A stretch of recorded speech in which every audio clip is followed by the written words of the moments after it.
Hello everyone and welcome to another video. So today I want to take a couple of minutes and talk a little bit about this guy. So this is the Platypus GravityWorks 4-liter backcountry water filtration system. So basically what this is, it's a really easy way to filter water by basically filling it up into a dirty bag, raising this dirty bag higher than the clean bag and allowing the dirty water to pass through a filter. So this, like I said, is a really great and easy way to get clean drinking water out in the backcountry. So what I thought we would do today is take a look at this. We'll see what comes in the box. I'll take it out in the field, give it a couple of tests, show you how to obtain water, how to filter it, how to then disassemble and clean the system, and basically just give you my thoughts and impressions on this overall system.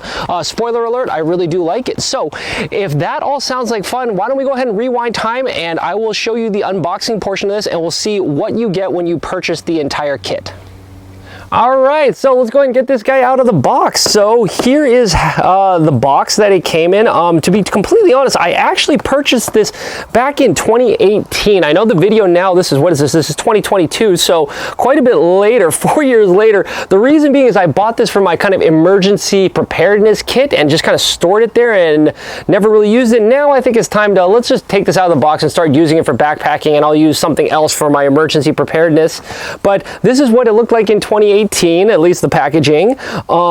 Yes, not too much information. It does talk about how it's effective against bacteria and protozoa. It is not apparently effective against viruses, so we're gonna have to figure out something else for that if you're in an area where that is something to worry about. I believe, I don't know if it says on here about the pore size, but I believe I looked it up and it's got a pore size of 2 microns, which, you know, is okay, I suppose. I'm not sure if that's an absolute or a nominal pore size, but again, here it is. I don't think it says any of that on the back. Maybe it will inside when we start looking at it, but here's just some information on the setup.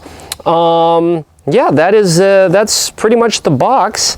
Let's go ahead and open it up and see what comes with it. So like I said, I bought this back in 2018. I paid only $90 for it back then. I think nowadays you go to REI, it's about $120, but I guess that's inflation for you. So the unboxing is pretty simple. Looks like it's just the filter. Yeah, and then a bag. This is a nice carrying case. So I believe this probably has the clean and the dirty water reservoirs. Yep. Oh, okay, and some other packaging. Yeah, this is pretty darn simple. So yeah, here we go. 2 reservoirs. See if I can separate them. They're a little bit stuck together. Okay, yep, good. You get the clean reservoir. It's nicely marked. All of this looks great. Okay, and then you've got the dirty reservoir, which again is nicely marked. They come with webbing straps on top with clips. I think on both of them. Yep. Okay, great. So this should hopefully be easy to get around a branch and clip on when we want to hang this thing up. So yep, we got 2 reservoirs. Let me see if I can lay these out in a fashion that we can see everything on screen all at once. Okay, so there's clean, dirty reservoirs, and then the filter. Obviously this is kind of the important thing. So yep, it says, yep, do not drop. It has a nice graphic showing the direction of flow. It says do not freeze. That's another interesting thing, right? So gravity filters aren't probably going to work in very cold conditions. You might have to come up with something else. Looks good. It's got a serial number on it, and really nothing much to say about the filter, right? Instead, here's what we also do probably care about. We've got various hoses. Let me see, is there another one? Yep, 2 hoses. Great, that we should be able to hook up to the different reservoirs. And then I believe these are probably just some clamps, I think, to help you start and stop the flow of water. So they come with these pieces, and we'll see how these all work in a second. Yeah, that's it. And then here it comes with an instruction manual as well that we can read through and see how this works. That's interesting that it is individually sealed for some reason in shrink wrap. So, boy, and I forgot to bring scissors out here, so I'm gonna have to open this thing up. Hold on, let me see if I can do this off screen and just use my teeth or bite it or something. Boy, this is like surprisingly strong plastic. Okay, here we go. All right, so we got an instruction manual. Okay, great. Should hopefully be able to show us what all these bits and bobs do and how to hook it all up. Okay, and yep. Good, it's got information, hopefully also information about how to back flush the filter and all that kind of good stuff. I don't know why you got a piece of cardboard here. And then you've got the same thing in another language if you're so inclined. Here's the bag. What's actually, okay, that's interesting. That's great. So the bag actually has sort of a nice set of instructions on this sort of fabric-y paper. So I think we can use this to just carry this along on the field with us, so we have the information on how to use it, because obviously this is just normal paper that's probably going to disintegrate out there on the trail, so you probably want to read that ahead of time and go from there. But yeah, this all feels very nice. Yeah, nice platypus reservoir. So tell you what, that's what comes in the box. Let's go ahead and see if we can get this thing running then. Alright, so the first step is to just get some water, and this is where the platypus system really shines. All you do is take the dirty water reservoir bag and head down to your nearest water source, be that a lake, a stream, what have you, and just dip it in and fill it up, and you'll be done in about 2 seconds, right? So this is not like where you've got a pump that you have to drop in a feeder line and start pumping for 10 minutes. You literally just fill up the dirty water reservoir and then take some next steps. Okay, now that we've got the water, this is a part I actually find is the hardest part of the entire process. I'm going to dump some of this out so it's not so full, but the thing that I find very difficult is closing this Ziploc top. So I think you just got to line it up right and make sure you slide your fingers along it. And I think that should hopefully, oh, nope, I got a little bit of a leak there still. Let me try that again. This is what I mean. I think this is the worst part of the entire thing, but, to their credit, I think they do need a giant Ziploc to make sure nothing bad happens. So let's try this. Let's invert this to test it. I think that's close enough, right? Oh, nope. See, this is what I mean. So let's go try this again. Okay, round 2. Yeah, it's surprisingly awkward to try to close this when you have 4 liters of water. Okay. Yeah, see, I could feel it. Okay, there we go. Smash, smash. All right. Is that going to be better? Okay, let's try that. Okay, now I think we got it. Okay, now let's go hang this thing up. Okay, so this spot seems halfway reasonable. Maybe while we've got it here, maybe I should mention that, yeah, the strap actually, and once it's sealed up, it actually is fairly comfortable to just sling over your shoulder and carry around until you find a suitable spot where you want to set up your water, of reasonable distance from your tent and whatnot. But anyway, this looks pretty good, so all we need to do is just basically unclip the strap, and I'm just going to string this up around one of these higher branches, like such, and then clip it on. Okay, there we are. And now, let's just go get the other bag now, the clean reservoir. All right, so now I've got the clean reservoir, and I like to travel with it with the cap installed. So they provide this nice cap to kind of make sure that the clean reservoir doesn't get dirty, so I usually have that thing on.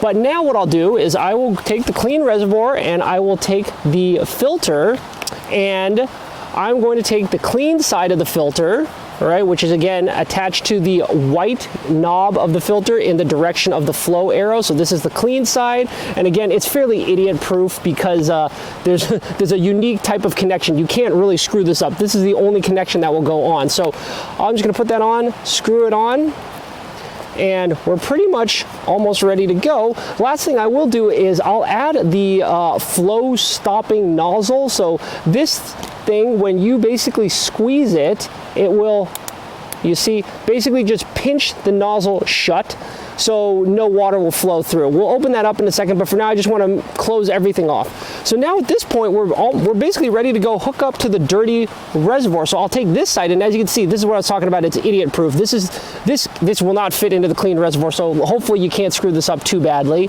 But now let's go ahead and plug this into the dirty reservoir. So on the dirty reservoir, on the bottom, there is that quick release mechanism. So again, you just push this in until it clicks. There you go, click. That's literally it. Okay, and now all we're gonna have to do is basically put the clean reservoir lower than the dirty reservoir. So I mean, I guess we can just kind of clip it like this. That should be fine. And then I'm just going to now open up the pinch point like such, and voila, there it goes. We're starting to get it fed through, and we'll just come back in a little while and see how this is doing. Okay, so I thought I'd give you another angle. I know it's a little hard to see from way back there, but as you can see, gravity is just doing the work of basically the dirty water is flowing down through the filter in the direction of the flow arrow again, and going down and filling up the clean reservoir. So if you watch this, you can see the water level is just going up. And again, I think this is supposed to be, you know, almost 2 liters per minute if there's a, you know, reasonable height differential. In this case, the height differential could be higher. This isn't the best configuration, but, you know, I'm not in any rush. This is camping, right? We're not, we're slowing things down a little bit. So anyway, we'll come back in a little while, and hopefully the clean reservoir should be mostly filled up. All right, so it's done. What we can do now is, tell you what, I'm just gonna pinch this off to stop the flow in both directions. And actually now what I'm gonna do to make our next step easier is I actually like to have the clean water reservoir a little bit higher. So what I'm gonna do is let's go ahead and unclip the clean water reservoir, okay? And then I'm just gonna put this on a higher branch. And again, it's not gonna matter because I've got the hose stopper clamped, right? So we shouldn't have any backflow of the clean going back into the dirty. But again, all I want to do is just get this a little bit higher up, because what I'm going to do now is we can now remove the clean hose from the filter. There we are. Okay, now the dirty one is just sitting there by itself. The clean one is isolated. And now what we've got, now that it's a little bit higher, if we undo the hose clamp, we basically have clean water flowing. So let's go ahead and fill up a water bottle, and we can now start using this for, you know, cooking or washing hands or doing whatever we need.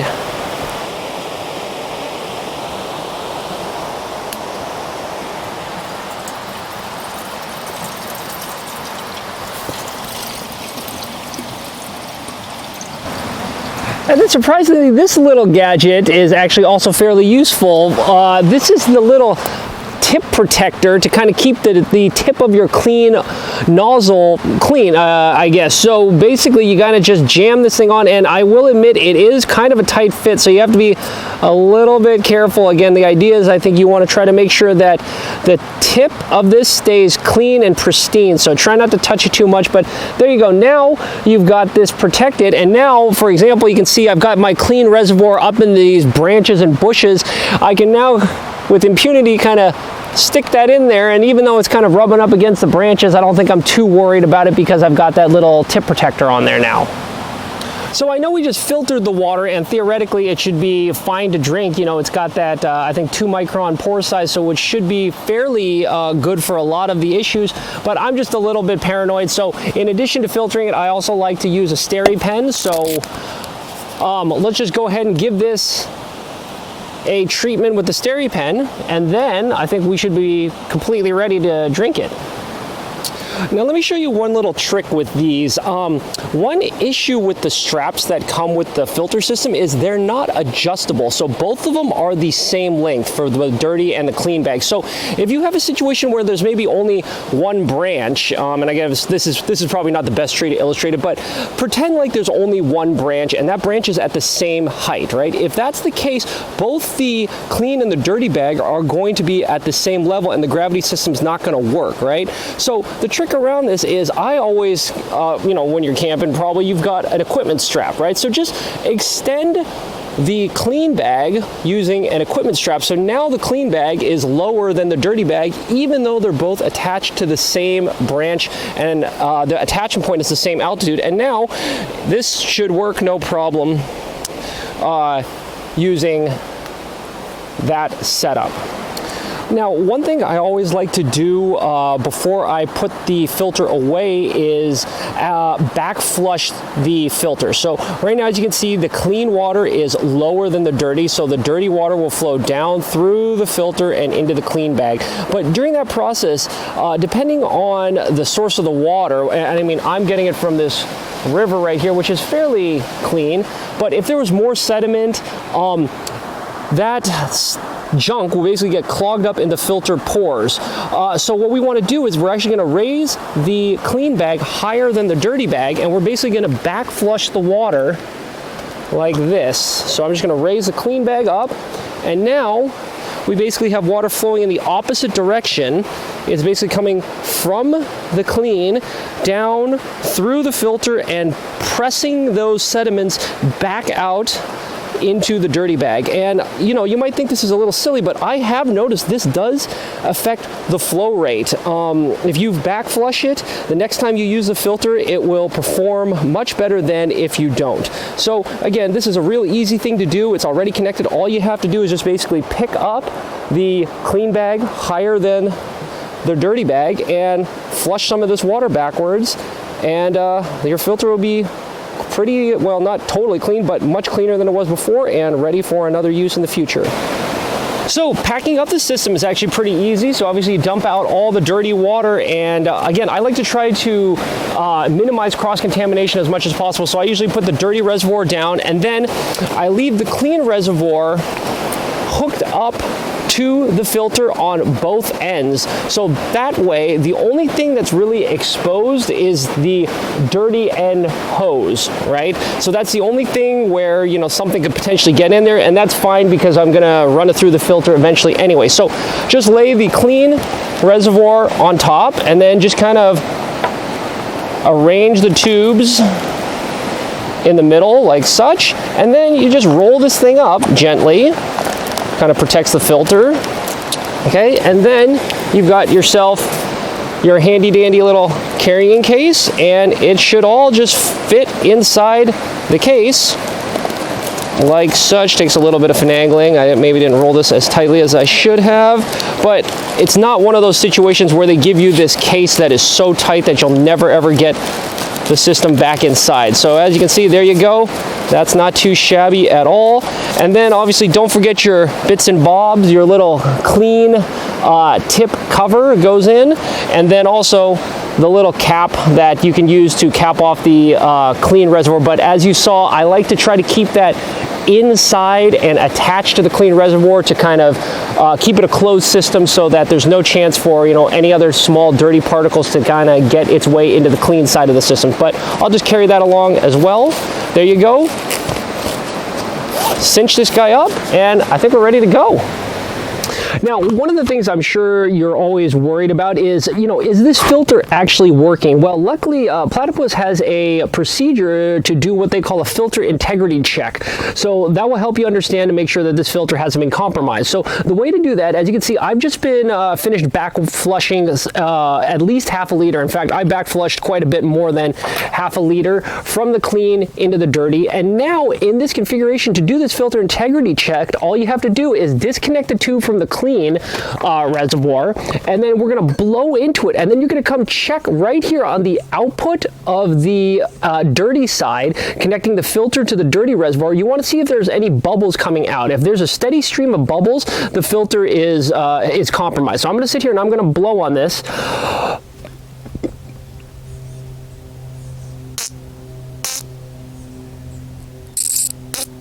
Okay, so there, you saw there were a few bubbles, but then it stopped, right? So the filter should be good in this case. If the filter was bad, or it was dropped, or if it was frozen, or somehow that the porosity had increased to an unhealthy amount, you would see a steady stream of bubbles coming out. So this is a nice way that you can check to make sure that your filter is still intact. Okay, and I want to show you another neat little feature about this system. In fact, I've been a platypus fan for a while. This is one of my smaller platypus reservoirs that, gosh, I've had this thing for probably 10 years and this has not failed me ever. I think it's pretty much the same plastic construction for both this reservoir and this old school one. And like I said, if this is any indication of the durability and reliability of the system, I think we're going to have a lot of happy years of usage ahead of us. But anyway, that's beside the point. What I wanted to show is that, you know, instead of carrying around a completely separate reservoir to contain your water, you know, we just filtered all this clean water into this reservoir. You know what you can do is you can actually use this as a reservoir. Just drop this in the back of your backpack and use it like a camelback if you want. So to do that, all you really need to do is just, let me close the hose clamp right now, then just pop off the clean hose from the filter, and then all you need is a mouthpiece, a bite mouthpiece. So luckily, like I said, I've got an old one from my old platypus reservoir, so you can literally just pull off the bite valve from, you know, an old camelback or something like that it's compatible, and it should just slip right on like such. There we go. And there, now I basically have up to 4 liters that I can just carry around. So again, if I want to just open this up, now I can just use this like a normal reservoir, right? I can just bite this. And then we've got clean water that you can just use like any other, you know, platypus reservoir, and it's just directly off of the gravity system. All right, so now let's talk a little bit about disinfecting this entire system now that we're back. So what I did was I took the dirty water and I had cleaned it with some, rinse it off with some soap and hot water. And now I've just back flushed about 2 liters of water through the system. So now what we want to do is to actually make sure that everything is disinfected. What Platypus recommends doing is getting yourself some bleach and mixing in, for every liter of water you have here in the dirty, mixing in about 2 drops of bleach. So for my case, I've got 2 liters here. So I guess I'm going to want 4 liters of, 4 drops, not 4 liters of bleach. So this is always kind of interesting. I'm always kind of paranoid about bleach. So let me see if I can put this over here safely, and then let me grab myself a little dropper. There we go. Okay, so I'm going to drop in 4 drops of bleach into this. So this is just normal household unscented bleach. So let me see here. Let's see, 1. Come on, 2, 3, 4. Okay, great. Great, we got 4 drops of bleach in there. Now I'm going to very carefully close the bleach off. I don't want to get any of that in my eye or on my clothes. Then let's go ahead and close this system back up. All right. Okay. Yep, that sounds good. All right, I'm going to mix this up a little bit, make sure the bleach gets around everywhere inside the dirty. And now what we're going to do is let's go ahead and close this clamp for a second. And then I'm just going to go ahead and remove the clean side from the nozzle from the clean reservoir. Okay, so the clean reservoir should already be clean. And now what they recommend doing is just basically putting the dirty water up here, and then just letting the bleach solution filter through this entire system. So I'm just gonna let this drain out onto my deck, and we should be good to go. So let me go ahead and do that. Okay, so now we've got the bleach water going through the entire system, and it's hopefully killing whatever is inside the filter. So we'll let this drain out, and yeah, we'll be back in a second. All right, so now that we've got all of the reservoirs cleaned out, one thing that I always have problems, it's not just platypus reservoirs, it's pretty much any reservoir, camelbacks, what have you. It's how do you dry these things out effectively, right? They like to close themselves off. It's hard to get all the water out and dry it completely. So I actually, I designed a couple of parts that you can actually 3D print yourself if you're interested. I'll leave a link to these where you can download them on Thingiverse, and like I said, print them yourself. But for example, with this clean reservoir, there's no real openings. The only opening is this part where the nozzle typically goes in, and it's kind of hard to keep this thing open so air can circulate. So again, just take this little part that I made, just kind of wiggle it in there, and if you kind of turn it like that, there you go. See, it keeps it a little bit more open, so now hopefully air can get through and flow through this a little bit easier. And I actually even have a little hook on this, so you can kind of hook this to a drying string or something like that to let it air dry a little bit better before you store this long term. So that's for the clean reservoir. The dirty reservoir is a little bit better story because it's got this giant opening in the top. But again, same thing. It doesn't want to stay open very easily. So again, I have 3D printed myself a little insert where you just basically turn this thing upside down and then you, whoopsies, just fit the dirty reservoir around this thing, and voila, like such. This should hopefully sit and air dry a little bit easier. So hopefully between these two systems, again, I'll leave links where you can download these if you want to print them yourself, but this will hopefully allow you to air dry these a little bit more effectively.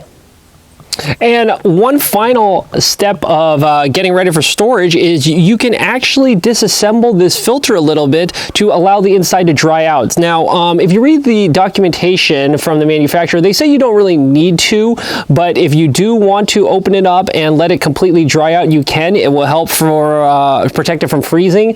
But again, I'm not planning to store this out in my garage where it's going to get freezing, so I don't think I have to worry about that. But anyway, I thought I would just show you how to open this thing up if you want to. So to do that, you just need to take off these little bumpers, and they just kind of slide off on either side.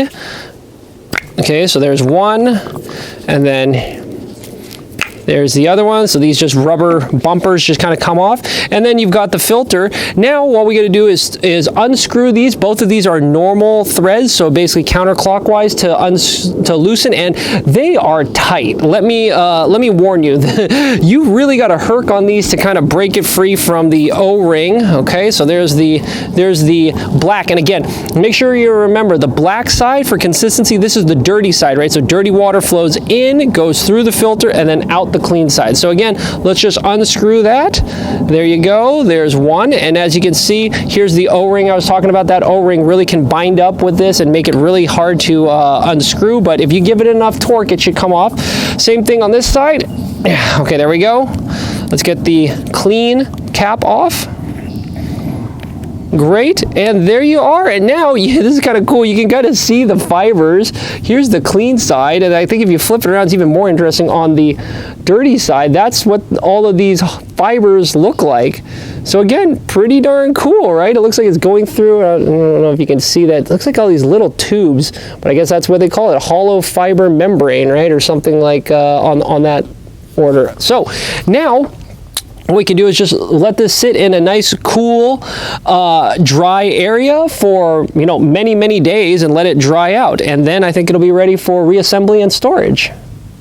All right, so there you have it. That's my 2 cents on the Platypus GravityWorks 4-liter water filtration system. Overall, I'm incredibly happy with it. It works quite well.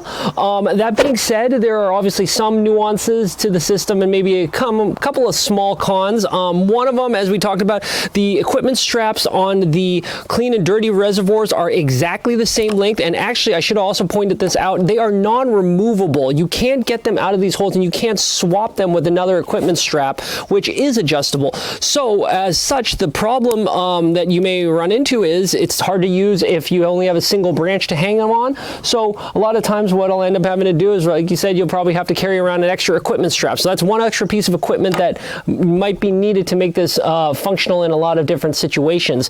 Another thing that's interesting about this is well, it's a filtration system, right? So it filters out some of the larger things like the protozoa, tapeworm eggs, things like that. But with the pore size of 2 microns, it's not getting everything, right? It's not getting the viruses. It's not getting some of these other small items. So what I actually tend to do is I actually couple this filtration system with a SteriPen, right?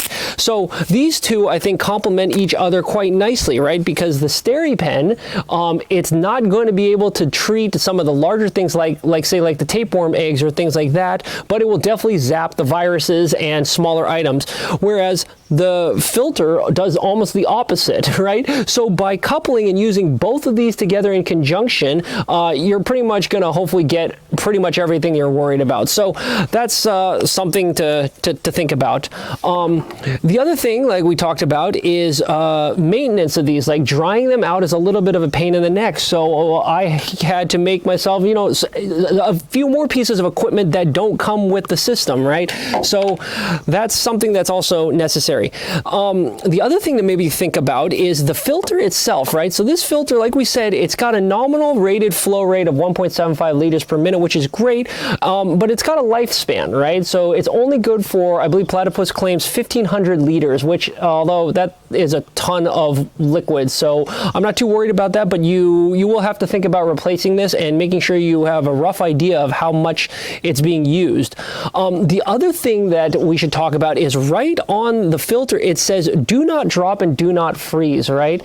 So this hollow fiber membrane is a little bit fragile in the sense that, yeah, you can't just drop this and or freeze it. And if you're around camp, I don't know about you, but I'm a little bit of an oaf and a Luddite, and I drop things all the time. So I have to be a little bit careful, and I find myself being very cautious and a little bit nervous around this filter. And worrying that I'm going to damage it when I'm out on the trail.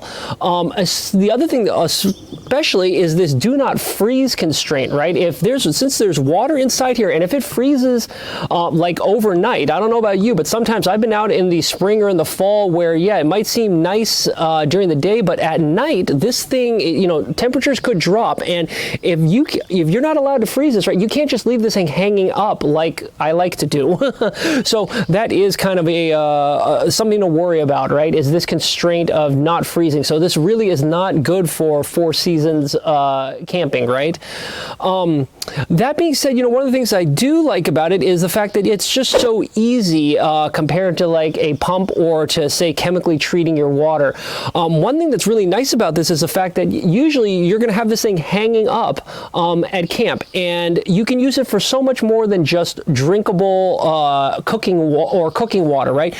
Because it's hanging up, it's very easy to just go ahead and disconnect this, right? And then you've got your clean reservoir hanging up, and since you've got this nice kind of on-off valve here, this almost acts as like a faucet at camp. So you could use this for washing your hands, rinsing out dishes, or getting drinkable water, right? So it's actually quite versatile for a lot of camp functions that you might find yourself needing. So I really do like that.